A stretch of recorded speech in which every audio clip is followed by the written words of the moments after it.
మీకు తిరుమలలో వెళ్ళి కూర్చోవాల్సిన అవసరం లేకపోతే, తిరుమలకు వచ్చి కూర్చునేటువంటి పని మీకు లేకపోతే, ఆ పని మీది కాకపోతే దానికి చైర్మన్ పదవి తీసుకుని పోయి అక్కడి వరకు కూర్చొని అక్కడ చేయాల్సినంత అవసరం వచ్చిందని సోషల్ మీడియా వేదిక ప్రశ్నిస్తున్నటువంటి వాళ్ళు ఉన్నారు.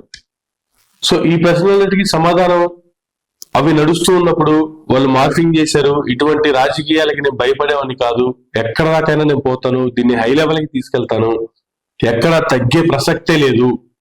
వాళ్ళు గతంలో మద్రాస్కి వెళ్ళి ఏం చేశారో ఆ డీటెయిల్స్ కూడా నా దగ్గర ఉన్నాయి. నేను మీడియా వ్యక్తినే, నా దగ్గర సీనియర్ ప్రజెంటర్స్ ఉన్నారు. వాళ్ళని ఏ విధంగా వాడుకోవాలో కూడా నాకు తెలుసు. మిమ్మల్ని మీ వీడియోలు ఏ విధంగా బయట పెట్టాలో కూడా నాకు తెలుసు. ఇంతటితో ఆగను. ఎవరు పడితే వాడు వచ్చి రాజీనామా చేయాలి అంటే మీలాగా రాజీనామా చేసే వ్యక్తిని కాదు నేను.